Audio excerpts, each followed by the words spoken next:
ఆపిన ఆగరు, మన కంట్రోల్లో కూడా ఉండరు కోపం వస్తే. కాబట్టి ఆ పిచ్చి పనులు, ప్రజా వ్యతిరేక చర్యలు వాళ్ళు ఎంత చేస్తే అంత వెకిలితనం మకిలితనం వాళ్ళకే అంటుకుంటుంది. మీరేం భయపడే అవసరం లేదు, బాధపడే అవసరం లేదు. వీళ్ళతో అంతగానో గొప్ప కార్యక్రమాలు అయితే నేను కూడా అనుకుంటలేను. 6 నెలలు అవుతుంది ప్రభుత్వం వచ్చి. ఒక్కటన్నా పాలసీ, ఇగో ఇది మా వ్యవసాయ పాలసీ, ఇగో ఇది మా ఇండస్ట్రియల్ పాలసీ, ఇగో ఇది మా ఐటీ పాలసీ, ఇది మా పలాన్ పాలసీ అని ఏదన్నా ఒకటి నేడవాలి కదా.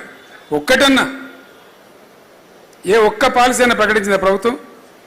అంతా వాటి కాయగూడు ముచ్చట్లు, సాయి సంసారి, లచ్చి దొంగ, గిదా. ఒక బాధ్యత గల ప్రభుత్వం వస్తే ఏం మాట్లాడాలి? నాకు బాగా గుర్తున్నది, మొట్టమొదటి క్యాబినెట్లోనే 42 నిర్ణయాలు ఇచ్చినాం మనం. బీఆర్ఎస్ ప్రభుత్వం ఏర్పడినాడు ఫస్ట్ క్యాబినెట్లో 42 నిర్ణయాలు ఇచ్చినాం. ఒక వ్యవసాయ పాలసీ తీసుకున్నామంటే పోచారం గారు అప్పుడు వ్యవసాయ మంత్రిగా ఉండేది, ఆయనకు నేను లక్ష్మీపుత్రుడు అని పేరు కూడా పెట్టినా. నీ పీరియల్నే బ్రహ్మాండంగా అయితే వ్యవసాయం అని చెప్పి అట్లా తీసుకొని పోయినాం. గొప్ప రిజల్ట్ సాధించినాం. పంజాబ్ను తలదన్నేంత ధాన్యం పండించినాం. అట్లా పట్టుబట్టి ఒక ఫలితం సాధించాలి. ఒక అద్భుతమైన ప్రజా విజయం కావాలి. ప్రభుత్వ విజయం, ప్రజా విజయం కావాలి. అట్లా ఉండాలి. కానీ ఏం లేదు, వాటికనే డబ్బాలు రాలే చూపినట్టు వాటి లొల్లి తప్ప. ఇది లోగోనా? లోగో అనేది ప్రజల గుండె మీద ఉంటుంది కదా. ఆ రోజు మనం రూపకల్పన చేసినాం. ఏం చేసినా ఇంతకుముందు చెప్పిన కదా ఈశ్వర్ గారు, ఏం చేసినా 10ల సంఖ్యలో 100ల సంఖ్యలో దానికి సంబంధించిన నిపుణులతో మాట్లాడి చేసినాం. మనం ఒక పాట రాస్తేనే 10 మందిని కూర్చుందాం.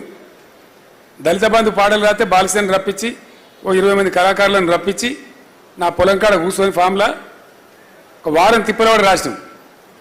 ఒక సమిష్టి వ్యూహంతో చేసినాం తప్ప పొగరుతోని గర్వంతో ఒంటరిగా మనం చేయలే. ఏ చిన్న పని చేసినప్పుడు అంత బాగా చేసినాం. అట్లా అనేక విషయాలు. సోదరుడు సాయి చంద్రుండే కళాకారు చనిపోయిండు. దళిత బంధు టైంలో కూడా అతనికే చెప్పి బాలసేనికి చెప్పి అందరిని పిలిస్తే చాలా కష్టపడి చేసినాం.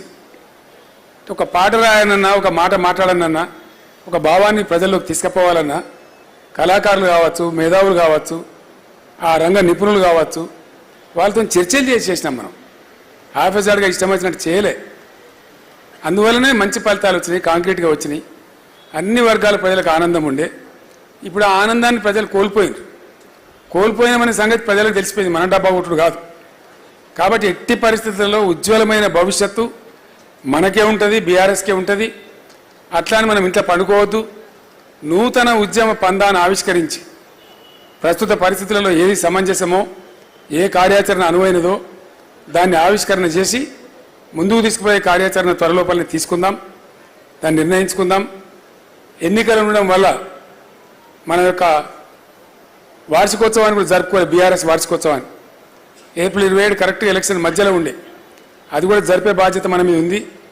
అందరిని పిలుచుకొని ఒక 2 రోజుల పాటు ఘనంగా మన వార్షికోత్సవం కూడా జరుపుకుందాం.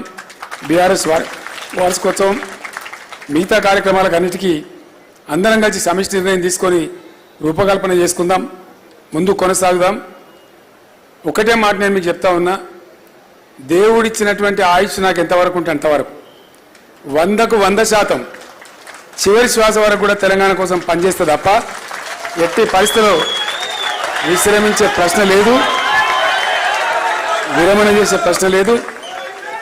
తెలంగాణ ప్రజలకు కూడా ఈ వేదిక నుంచి నేను హామీ ఇస్తా ఉన్నా, ఈ పార్టీ పుట్టిందే మీకోసం, ఈ పార్టీ ఉన్నదే మీకోసం.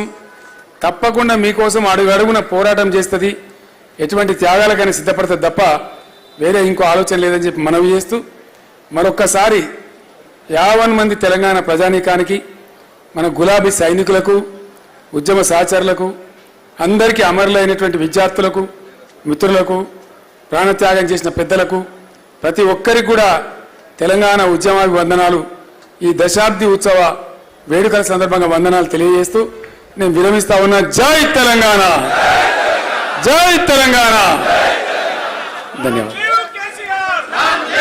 తెలంగాణలో దుర్మార్గులు ఎక్కువ కదా, వాడు దండన పోయి రిజిస్ట్రేషన్ చేసి వాడు మొదలు పెట్టిన దుకాణం.